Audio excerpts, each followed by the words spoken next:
Now, all things being equal, some 3 insurance companies will be out of the market. Why? Because they failed to meet the regulatory minimum capital of 15 million Ghana cedis. Now, Joy Business caught up with the Deputy Insurance Commissioner, Simon Davo, to find out what is going to happen to the policy holders of these firms, as well as other issues relating to the firms.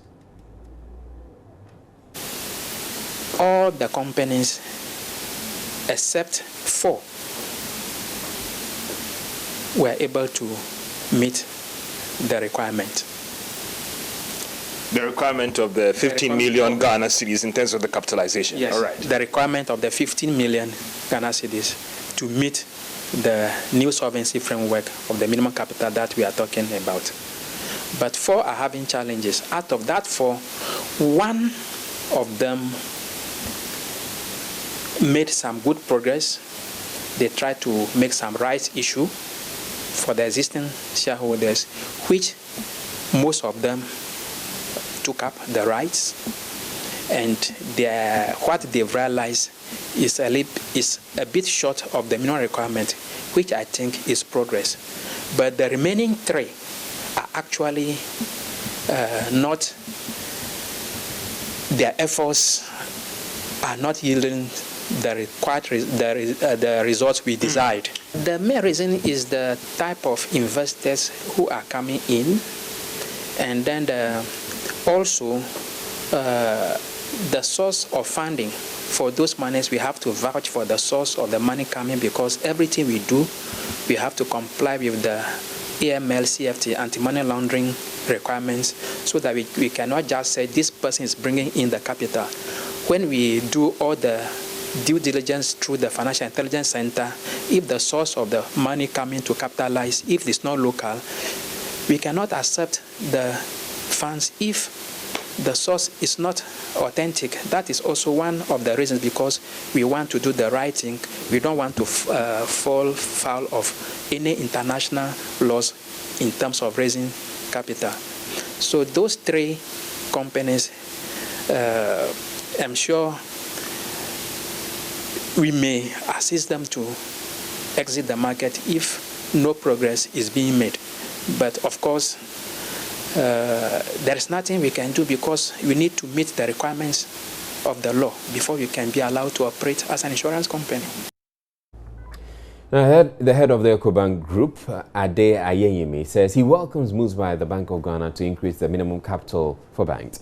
The Bank of Ghana is currently working to increase the minimum capital required for banks to do business in Ghana, and there are speculations that the regulator could raise it to about 500 million Ghana cedis.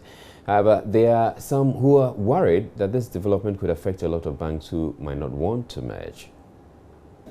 And it's pretty broad, because this country has been very good to us. This country has been very supportive of the things we're trying to do, and we are giving back. Finally, there are proposals to increase the minimum capital for banks. I mean, they are talk between 300 million Ghana cedis, even 500 million Ghana cedis. What do you make of these proposals in Ghana? Well, government and the rest of the community always have the right to look at the policies that is good. And the rest of us will comment on it. The rest of us will support them to the extent that is possible. As you know, those numbers are not issue for Ecobank Ghana. But whatever policy we put in place has to take into consideration the purpose of financial services is for the development of the community. Remember, I said out there that growth without development is futile, and development that is not inclusive is not sustainable. And that inclusion means we have to get everybody along.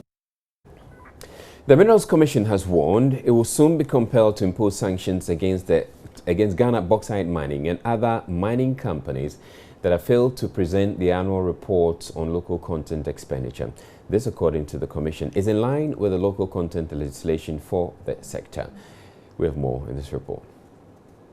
Mining firms operating in the country are now required by law to submit a report on their local procurement to the Commission every year. The Commission, however, says Ghana Bauxite Mining Company is yet to submit its 2015 report. The Chief Executive Officer of the Minerals Commission, Dr. Tony Obin, revealed this to Joy Business hinting of punitive measures against all culpable companies. He spoke to Joy Business after a workshop on electric cables and standardization in the mining industry, organized by the Chamber of Mines. Ghana bauxite is a problem, and the Minerals Commission is dealing with them. We're trying to understand them first of all, and if we're not convinced with the kind of explanation that they're giving us, we are very ready to crack the whip, because government is very serious with this local content business, and local content is not a punitive action. It is intended to support the companies themselves and also improve on manufacturing in this country. So it's a mutually beneficial policy. It should help the consumers, that is the companies, to purchase locally, which might be cheaper than importing them. And then also it will help the country to enhance its manufacturing base and the benefits that go with manufacturing. This submission of annual local content reports by mining firms is part of efforts towards promoting local content in the mining sector to benefit the economy. And that'll be all for Business News.